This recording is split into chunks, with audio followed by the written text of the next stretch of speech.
So, hello mga kaibon. So, mainit yung panahon ngayon. So, ito, pangalawang harvest na rin natin itong 2026.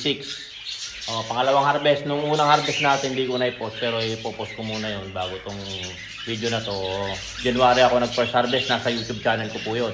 So, Warren Palakpak Kaibon. So, itong pangalawang harvest natin, February naman ngayon mga kaibon. So, ito mga kaibon, simulan na natin. Para mabilisan tayo. Para makita natin agad yung mga harvest natin. Ayan. Harvest muna tayo.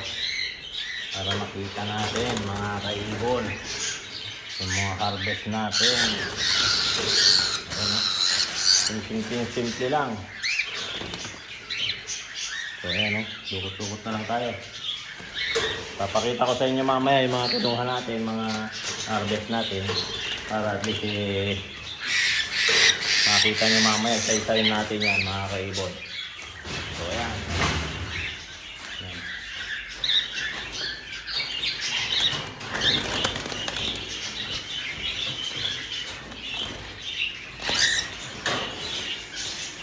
Ayan. So marami itong mag-breed kasi apat-apat kada isang plant. So marami-rami rin to. So marami rin yung una nung first harvest natin nung January. So pero ito tingnan natin, dito ka nabilang kung ilan to eh. So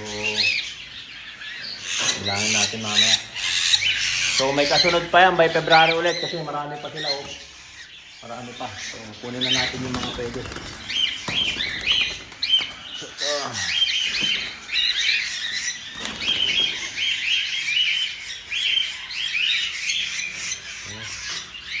Ang kamay lang yan.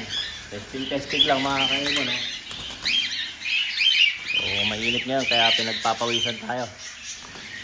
Ayan mga kaibon, hindi pa pwede. Oh. May nakababa na naman ulit. So wala lang natin. Isa-isahin natin. So ito. Dukot-dukot lang yan mga kaibon, no?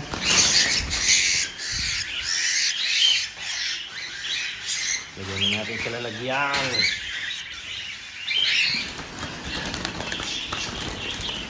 Minsan kasi mahirap puliin, no?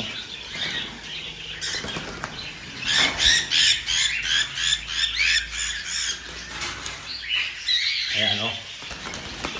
So ito may ikon na naman to, may inakay na naman, kaya ibig na natin kunin kasi baka mamaya hindi pa kainin yung mga nasa loob. So ayan, kapag sanay ka ng manghuli, so ganyan lang kasimple mga kaibon. So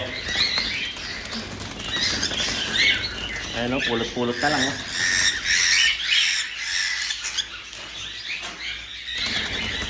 So na nga, mga silver na chippat. So ayan o.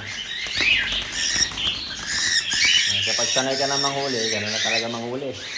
Pero kapag nakagat ka niyan, mga kaibon, dali ka na. So ito, may mga sisiw na naman to mga kaibon. May mga laman na naman yan. So, hindi natin maiwasan talaga pag malakas yung breeder na hen.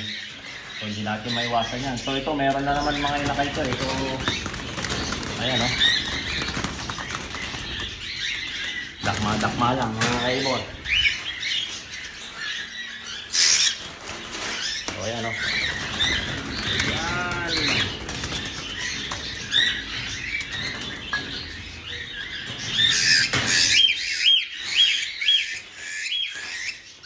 Ayan. So ito pa.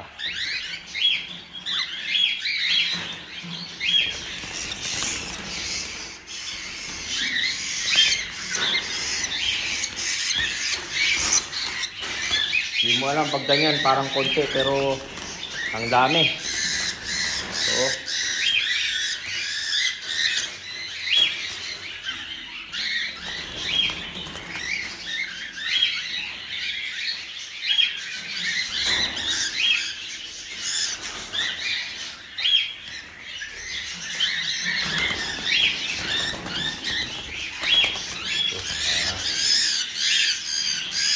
i-electric na naman to.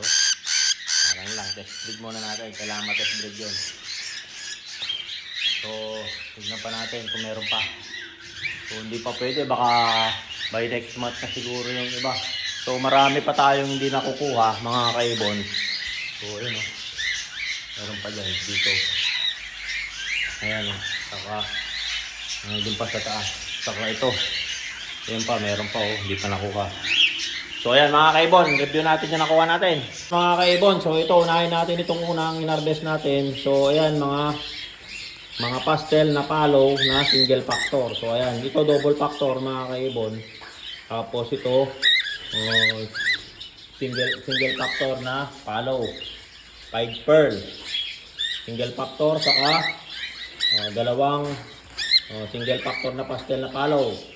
Ito naman isang single factor na 5, isang palo, silver line, saka isang palo. Ayan mga kaibon. Na silver line. So halos silver lahat to. So ito isang emerald, black-headed lime, saka isang white face pearl 5 na palo. Heavy 5 lime. So ito naman, ito ay mga silver possible split ng palo. Ito mga pastel gray na possible ng split ng palo. Pero silver lime na yan mga kaibon. Ito naman, isang white face pearl ay isang pastel pearl 5 na single factor palo. Saka isang pastel 5 na palo din. Saka isang pastel 5 na palo din. Mga silver line na yan. Saka single factor na palo. So ito naman isang pastel ay chickpot pala. Chickpot na 5 palo, heavy 5 line. Saka isang heavy 5 na pastel. Saka isang 5 na pastel, heavy 5 line. So heavy 5 line yan. So ito naman yung last na nakuha natin. Isang chickpot na orange chick na split ng palo pearl. Pearl 5 siya. Saka isang white face na palo, heavy 5 ay silver line. Saka white face. Yan, nabubulol ko lang ako. White face na pinether block kasi yan. White face palo na silver line. So ayan mga kaibon, na feather block tong ng magulang niya. So ayan mga kaibon, bilangin natin 4, 7, 12, 12 plus 3, 15, 18 plus 3 plus 3 ulit, 21. So ayan mga kaibon, 21 po yan mga kaibon. Maraming salamat. Mga kaibon, yung 21 na yan, harvest natin, ilalagay natin dito sa flight cage hanggang sa lumakas sila. Saka natin ihahalo dun sa mga mamatured na rin. So ayan mga kaibon, don't forget to subscribe my YouTube channel, Warren Palakpak Kaibon, at aking Facebook page, Warren Palakpak Kaibon, at aking Facebook, Warren Palakpak Mr. Tigasin. So hanggang sa muli mga kaibon, paalam!